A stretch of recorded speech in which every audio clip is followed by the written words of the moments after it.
Hi, everyone. Thank you very much for joining. If you've already signed on, thank you. We are just going to give it a few more minutes before we start, just to let some more people join.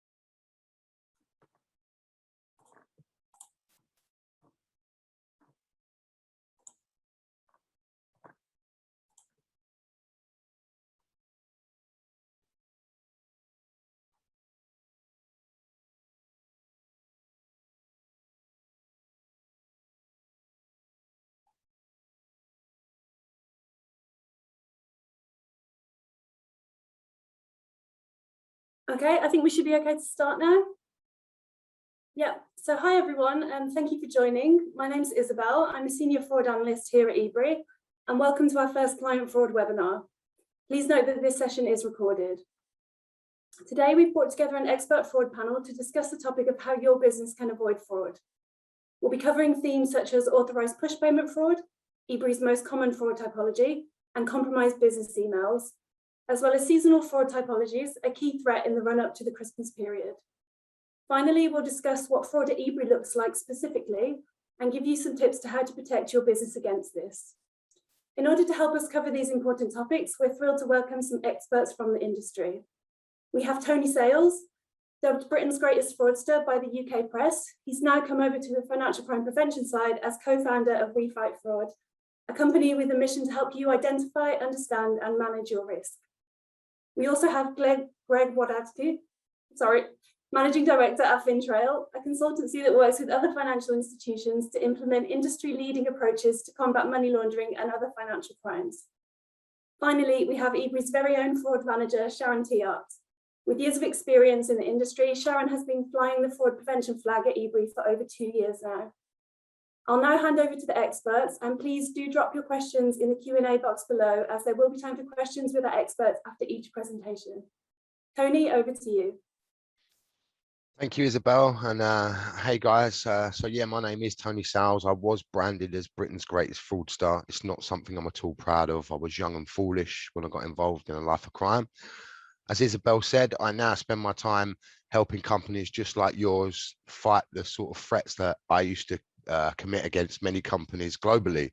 So today we're going to talk a bit about push payments, so so getting in advance people's information really, and being able to use that against you guys to gain the finances of someone's bank account. So the way it works is quite simple really. All the hacks that we see taking place across the internet, they harvest data for criminals like my old self to tap into. So once you can get data and information, so once I've got someone's telephone number, I've got their date of birth, I've got their name and address, and perhaps a few other little things that I might know about them, first pet, mother's maiden name, those sort of things, I can start to build a picture on that person. And I have lots of different ways of doing that. I can go simply online and look at their social media and start to build up stuff like that. I can actually buy a little bit of kit for 70 quid that will go off and tell me everything out there about that person that's on the internet. It's really simple. I can use it as many times as I want. I can, if I've got their email address, I can see what accounts have been compromised in different places. And all of this information just gives me like a really good build up of a person. And that allows me to attack 2 different ways. So I can either call the person up, and I can pretend to be from a bank. So all of the phone spoofing stuff that you will see happening in the press, where people claim to be from HMRC or they claim to be from your bank, yeah? A lot of that stuff is all, again, to harvest information, and the data that they already have has come from the dark web where they've bought clumps of data. The other option I have is that also for sale on the dark web are logins to all different types of accounts across the dark web. So whether that be your bank account, or whether it be your phone account, or one of the apps that you're using, your Bitcoin account, everything nowadays wants to use 2FA, so two-factor authentication, yeah, that most of us believe is really safe. But with someone like me, two-factor, I look at it in a very different way, and I think it's okay, so it's all outsourced. Okay, the information that you're given comes from a third party, so, and your information is also vulnerable because of third parties. So I'm going to show you a short video in a second, so I'll just explain what it is first, right? So let's say I go online and I go onto a dark website, and there are millions out there, and I buy a set of banking logins information. Yeah, so I've got all of the information that I need to log into an account that's readily available online. You can buy these things for very cheap, you know, for £3 in some cases, and they have hundreds of thousands of pounds in them. But the problem is, for the cyber criminal, is that they can't move the money because they need the OTP. Yeah, so they need to be able to get that code to send the money to the account that they need to send it to. Now, this is where this video is very important. Someone like me gets that information, and I know so much about the victim because I'm given all that information. And now I know, oh, look, their phone's on O2.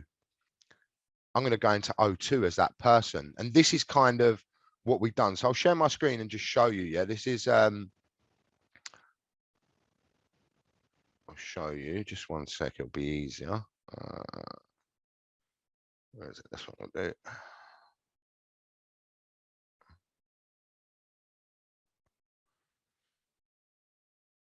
Let me just move this panel, sorry.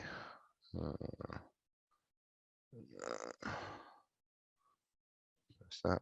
For our test, we bought a bunch of pay-as-you-go SIM cards, 6 with each of the big 4 networks. We registered them to fake names and addresses.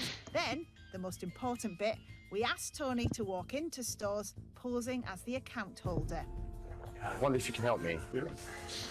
I lost my shit. Now, in case of awkward questions, he was armed with some basic details about our fake account holders, but crucially, he had no photo ID. Now, according to what phone companies told me, that should have been a deal breaker, and in some places, it was. Have you got ID on you? I've got no ID on me. You need a driving licence or passport. What sort of ID do I need? Your photo ID, driving licence or passport. First, the good news. Not one branch of EE or 3 handed over a SIM card without asking for photo ID. So Tony left all of those stores empty-handed. But things weren't so strict in some Vodafone and O2 stores. As long as the customer service are happy that they're speaking to who they say they are. Oh, right. Then Can we do that? Yeah. Oh, wicked, man. Great. No mention of photo ID in that branch of O2. Just a quick call to customer services to answer some simple security questions, answers to which an experienced conman like Tony could easily find out. Thanks, guys. And he walks out with a SIM. But if it were a competition for fastest and easiest SIM swap, this branch of Vodafone would win hands down. I've lost my SIM for this one. Start the clock. Right, fella, there you go. Is that it? That's it, mate. Oh, you're a gentleman, man. It's about half an hour to an hour, mate, should be sorted. Wow, thanks a lot, man. You're a gentleman. Thanks very much. No security questions were asked. Tony just had to give the fake name and date of birth. It all took less than 2 minutes. So, I mean, yeah, it all took less than 2 minutes in there. So it's quite scary that I'm able to get someone's information, walk into a third party that the bank then relies on that OTP being sent to that person. It's totally out of the chain. This is stuff that we all need to start to understand how criminals are going to attack. In the run up to Christmas, the harvesting is already on for the criminals. Yeah, it's happening right now. You hack after hack after hack after hack after hack. That information has to go somewhere, and it's very valuable to the many criminals that are out there. That's kind of like the the best possible advice that I could give anyone is always about keeping your information safe. Make sure that you're changing your passwords regularly and people can't access those accounts, because I'm only able to get into those accounts because the passwords haven't changed from however long they've been in that hack. And then that allows me to just go forward. So it's just filtering through. So always make your clients aware that they should be changing their passwords continuously. I mean, we're all I'm not going to lie, it's a real pain in the bum sometimes, but if you want to be totally secure, this is the way you have to do it. Otherwise, you definitely it's not a matter of if, but when. So that's kind of the best advice that I can give everyone. I hope you all enjoyed the video there. I can see that my 10 minutes are up. So if there's any questions, I'll gladly answer them. No worries. So do we have any questions for Tony?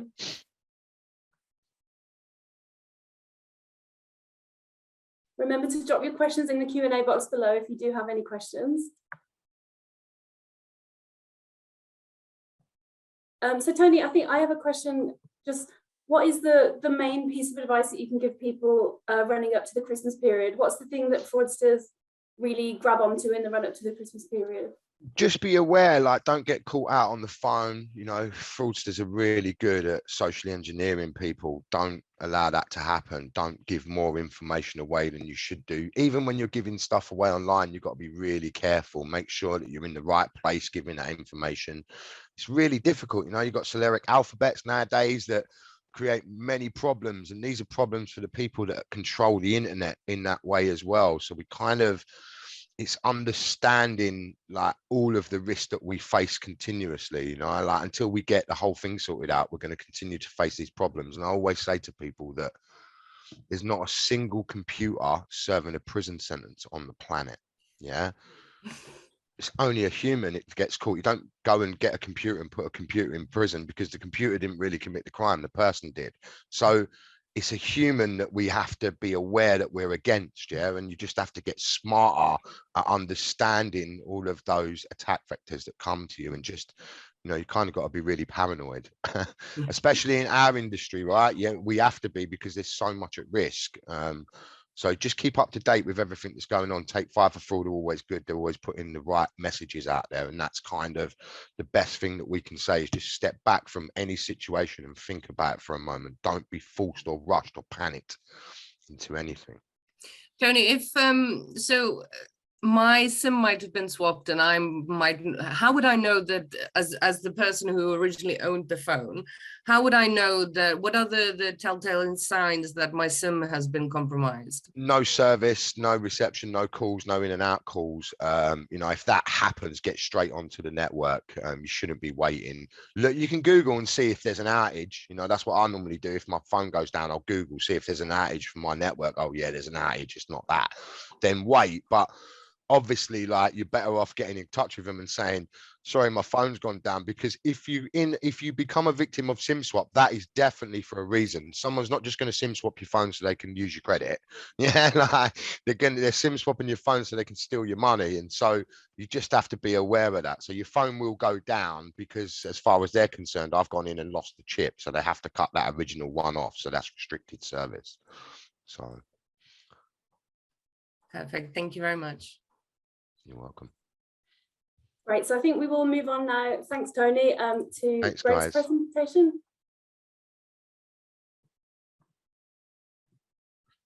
Thank you, Isobel. Thank you for having me here. My name is Wlodarczyk. I work for Fintrail, which is anti-financial crime consultancy, and I've been asked here to cover topics around the authorized push payments. Is a fraud. Is a fraud of many names. You potentially have heard about impersonation fraud, a purchase fraud, a purchase scam, invoice scam, mandate scam. It's not really that important how is that called. What is important is how to recognize it and how to protect yourself from it. So in general, what is the authorized push payment fraud? Well, is where a person or a business is tricked into sending money to a fraudster posing as a genuine recipient of that. And it differs from other types of fraud where criminals get access to account and steal money without the account holder's knowledge. For this fraud, the account holder is actually actively involved and probably acting on instructions from the fraudster, not recognizing that he's interacting with a fraudster. And that's what makes this type of fraud even more difficult to fight by financial institutions, because even if, and I'm pretty sure Isobel had sufficient and sophisticated systems and controls to recognize some of those suspicious payments and might even contact you to check with you whether you really want to make those payments. Very often, from my experience working that industry as well, a victim itself insists on making their payments because they still truly believe that they're interacting with a genuine third party, which could be their long-standing supplier, could be the other business partner they've been working with. And therefore, their decision would then override any anti-fraud controls firms like Ibry might have in place. What happened next is predictable. Those funds moved very quickly via very often a number of various accounts. With today's technology, they can very quickly move not only across accounts in the UK, but also overseas. And by the time you realize you've been a victim and report that, should you even report that straight away to your bank or financial institution you've been interacting with, the chances are that those funds are outside of the reach of that institution or their counterparties, and it's almost impossible to recover those funds. From a business perspective, you as a business, I've picked specifically two types of frauds, which they all fall within the authorized post-payments fraud category, which I feel that you might be specifically exposed to. One of them is, well, whether that's called payment diversion fraud, whether that's called invoice and mandate fraud, again, it's irrelevant how is that called. But this is this classic example where those scams happens when the criminals pose as a regular suppliers and persuade you to change the bank account details you hold on file. And how they go about that?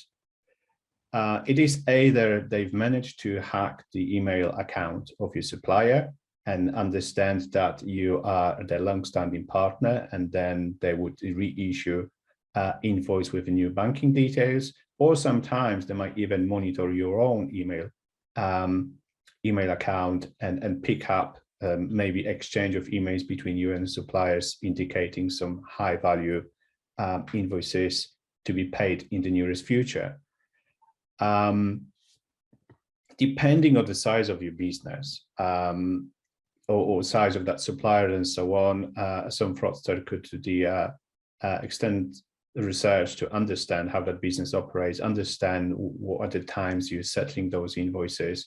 And as Sharon and Isobel mentioned at the very beginning, obviously, round up to Christmas would be one of those crucial points where they expect a larger orders, but also be much more payments being made. Therefore, potentially, some of those could be hidden among hundreds and millions of payments financial institutions will be processing during that period.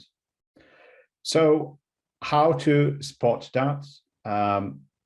Certainly, I would encourage you that when you receive a request, especially out of blue, for changing that supplier bank details, even if it comes from the email address you have been previously receiving all the invoices and requests, I would strongly encourage to use alternative means to confirm that with your suppliers.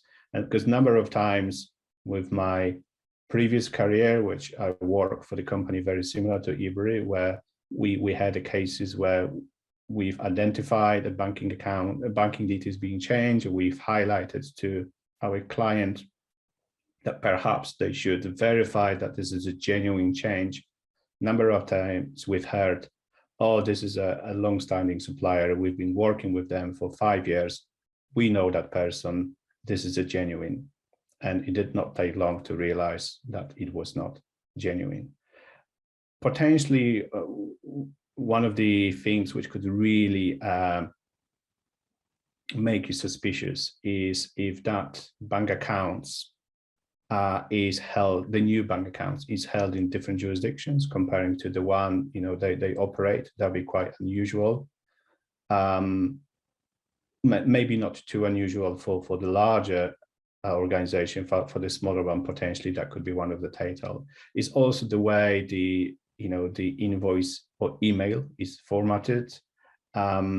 Is it the way you've always received that from? Does it make, is it different? Does it have any spelling errors, or maybe a logo is not looking the same way as you've used to, and so on?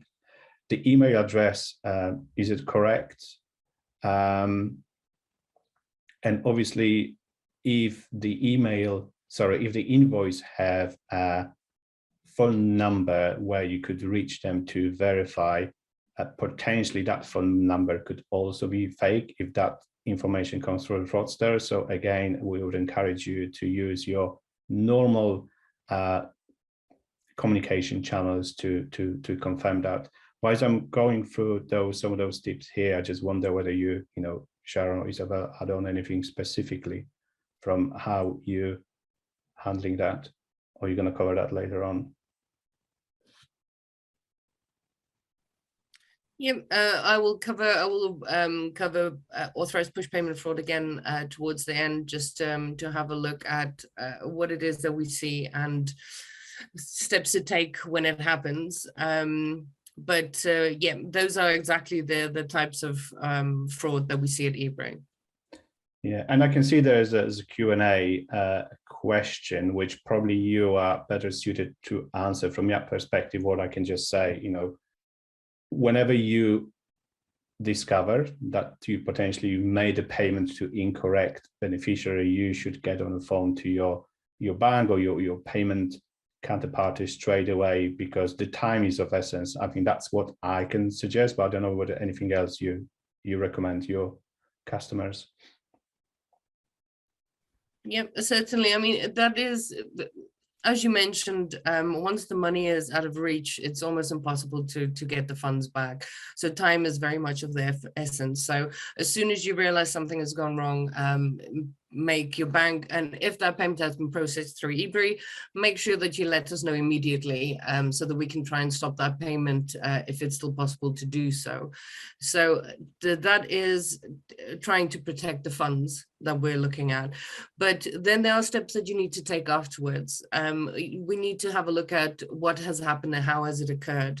Is it the case that your emails have been compromised, in which case you need to make sure that 2FA is activated, make sure you change your passwords, do a security check on your computer, make sure everything is in order. Alternatively, was it in fact the supplier's emails? Then perhaps the supplier isn't even aware of the fact that their emails have been compromised.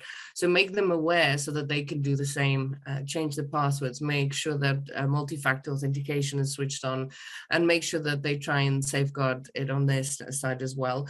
And then the next steps would be to determine whether you need to report it to law enforcement. So unfortunately, these cases don't always go very far, and even if reporting it to law enforcement, if once the funds are gone, there's no guarantee that they'll be able to do much more than the bank to get the funds back. But you might also, in doing so, uncover fraud rings or repeat offenders, and in future perhaps stop it from happening to other people as well. Thank you. The other type of scam, which fits into that wider category of approved push payment fraud, which I would like to discuss, is the so-called CEO scam. Again, you might have heard that under different names, but I think this is the most common. In this particular fraud, a criminal impersonates your boss or the senior manager to either make an urgent payment or change payment details for a contractor or suppliers, or alternatively, they could also target your senior manager to make those payments on the firm's behalf. Again, it depends on the size of your business. Some of those scams are very prolific and generic, where those emails are hopefully easy to spot. However, should you be a bigger or maybe more successful business, then potentially you could be specifically targeted for that type of fraud. And in that case, that email will be much more sophisticated, because potentially the fraudster, as Tony mentioned, spend the time, did the research about your business, about yourself, your senior managers, and potentially make it much harder for you to recognize the attempt to defraud you or your business. There are certain things, telltales, I suppose, which again, there seems to be like a common knowledge and things you would expect to spot. However, the fraudster could use various social engineering techniques and put you in position where you somehow switch off all your common sense, and just because you're putting it in a tight spot because this is a request from your senior manager and so on, is potentially late afternoon Friday. There's no way you're able to contact them because somehow they send you email, but they're not able to pick up the phone to verify that. Whatever that might be, put you in a tight spot, put you under pressure to execute that requirement, because very often that would be some sort of urgency linked to that request, and should you not meet that deadline, that be something maybe not horrible to happen, but obviously there'll be some consequences not meeting that deadline. So I think in cases like this, is certainly you need to think about, is that something you would expect your senior manager to do? Is that the way your company operates and the way your company approves payments? I would expect that there is a specific procedure, especially for larger or urgent payments, and you should really stick with that and ensure you're able to verify that via alternative means. Again, sending email back might not be the best way if that email has been compromised. So maybe reaching a person who issued that request and alternative means would be strongly advisable. Look at the language used in that email. Is that consistent with what you expect? I mean, we have seen and we've been shown, especially, I'm sure the same way with Sharon, we also, some of my clients in my past career show us sometimes the examples of emails and whatever picked up as a fake, just because the way they've been written, they were totally inconsistent with the way that particular individual were formatting those letters. Also, obviously, pay attention to the sender's name and the email address. There might be some Telltale that has been compromised, but also, if it comes genuine, looks like genuinely from that email address, again, we strongly encourage you to verify that. And obviously, this scam, as any of the scams, continues to develop, and the new twists and the new changes we've seen. So traditionally, it was literally about requesting you to make a payment or making the changes to banking details. What we're seeing as well, for example, more recently, it is a new twist with gift cards, for example, where the senior manager would send you email in confidentialities claiming that he's working on some sort of bonus scheme for employers. He would like to keep it secret, and he would like you to purchase electronic gift cards, and obviously send him links to those gift cards. And sometimes, in a clever twist, they might also suggest that you can keep one of those links for you as the reward. Obviously, you're all purchasing that for a fraudster rather than for a genuine senior member. There are some good resources out there online allowing you to stay abreast of those different new typologies emerging, and I think exercise webinars like this one, I think is also a good opportunity to get up to date with those, because those scams will not go away. And with the advancement in technology, they're actually more and more easy to perpetuate. As Tony mentioned, you know, you can we're coming into a phase of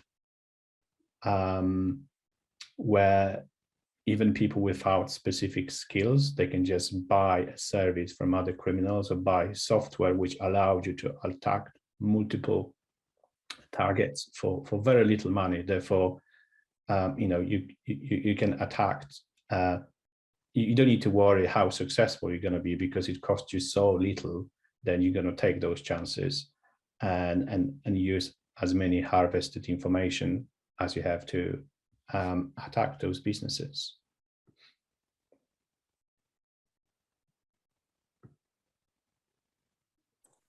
That's all I've had. Sorry. Thank you so much, Greg. I do have one question for you. So I don't think there's any more questions in the Q&A box, but do drop any more questions if you have them. My question was just, as we can see from the UK Finance quote, authorised push payment fraud scams have increased by 71% compared to the same period last year. Why is it that you think it has increased so much? Do you have an opinion on that? And what can we do to stop that from happening? Maybe that's an unknowable question. Yeah, I think that's a question for all of us. I think there are some good initiatives happening to addressing that. I think things like the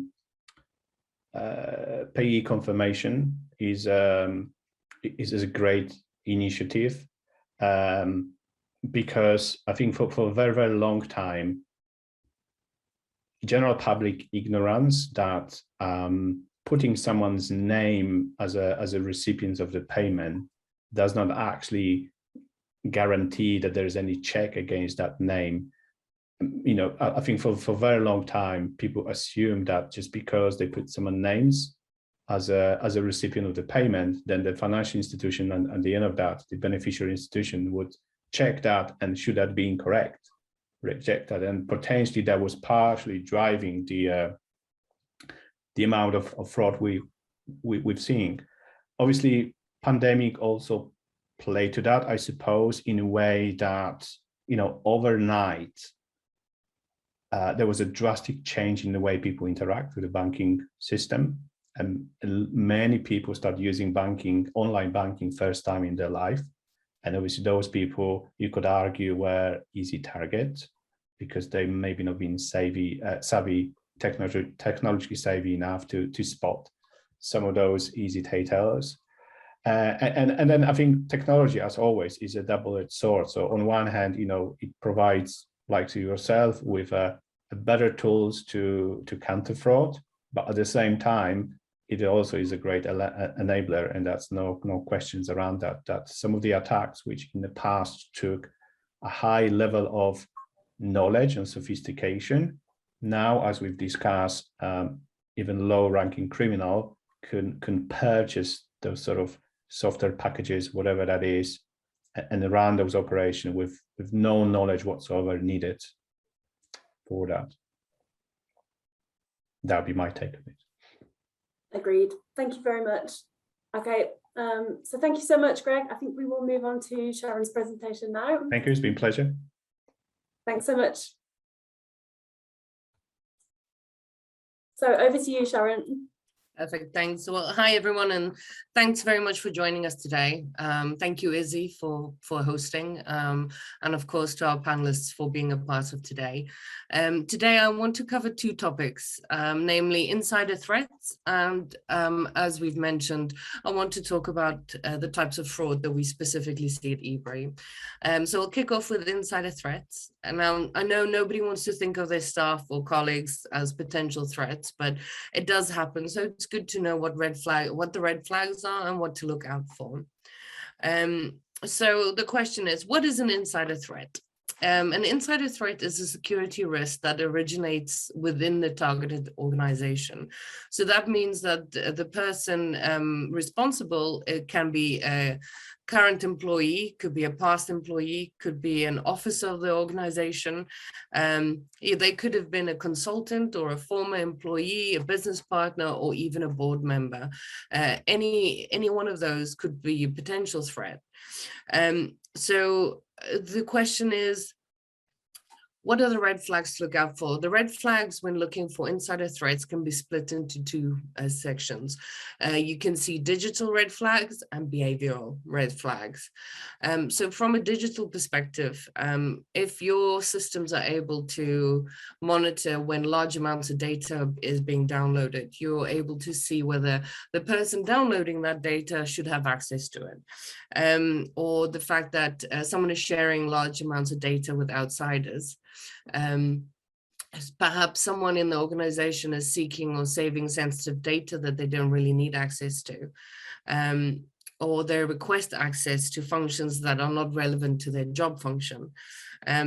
Anything acting outside of their unique behavioral profile, so anything outside of what that person should be doing on a day-to-day basis. Now, it could very well be that this person has been asked to do additional tasks, but these red flags do warrant investigation and doing a little bit of due diligence to make sure everything is in order. Of course, the final digital one to look out for is unauthorized storage on devices. So it is really useful if you have ways of monitoring for these particular red flags when they happen in the digital world. From a behavioral perspective, this is seeing people and how they act in person. Anybody who's attempting to bypass security protocols, we would need to find out why it is that they're trying to do that. Perhaps someone who's frequently in the office during off hours. I know we all work late sometimes, but there are some hours that would be seen as unsociable. What is that person doing in the office at that point?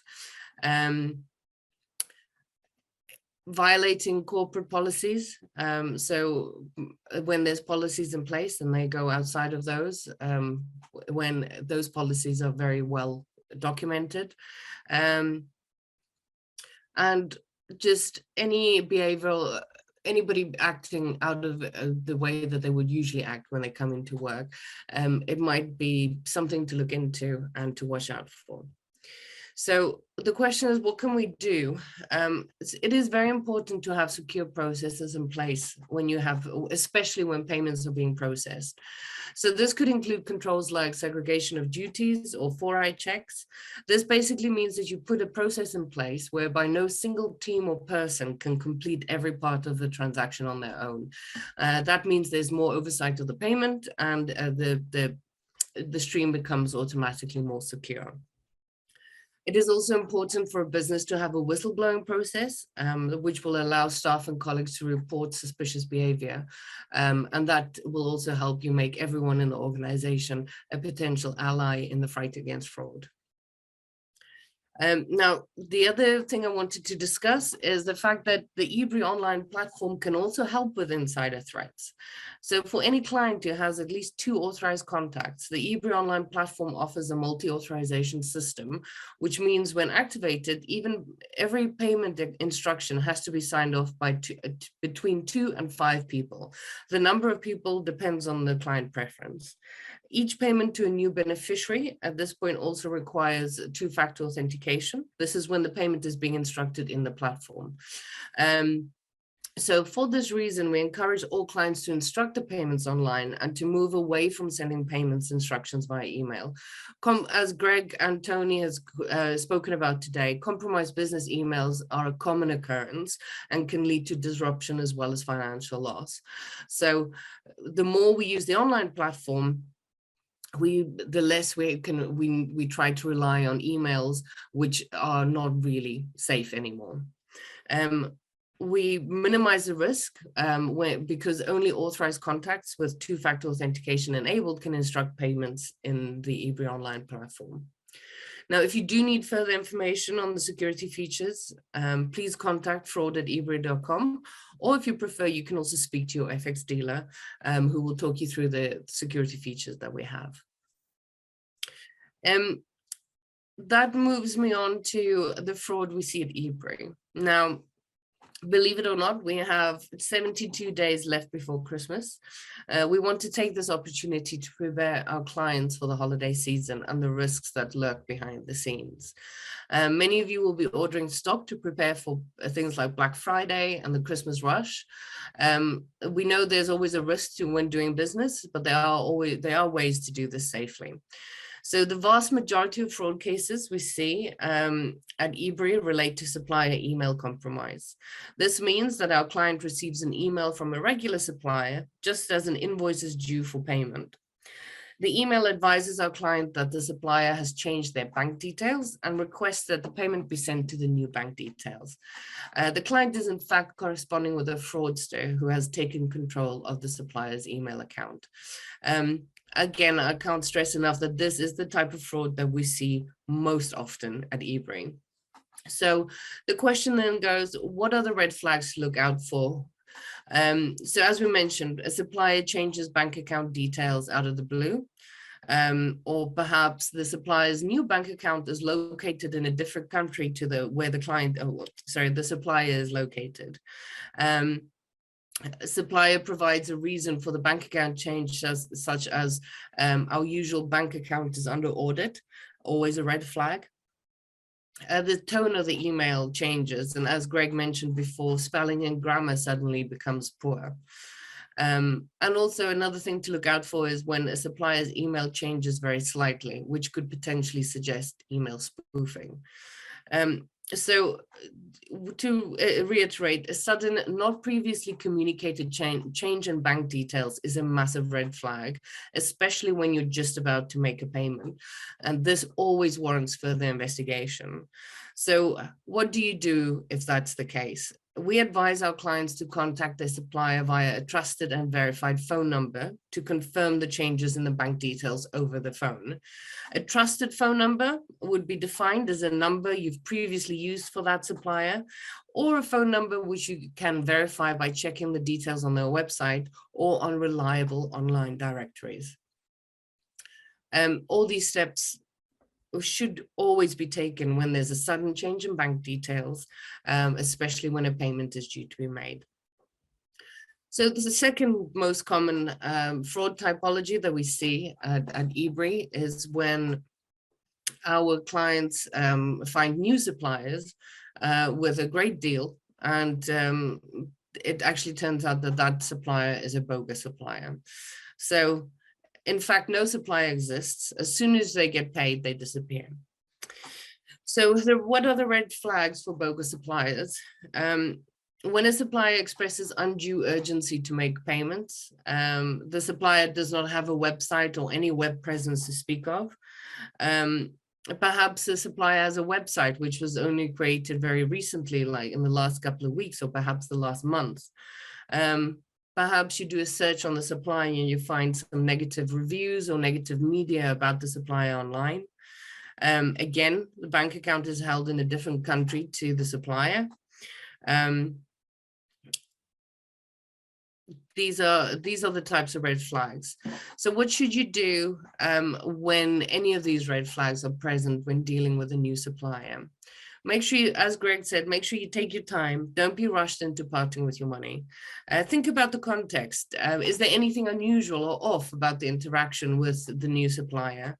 Make sure you research all new suppliers online before sharing information or placing orders, and especially before parting with money.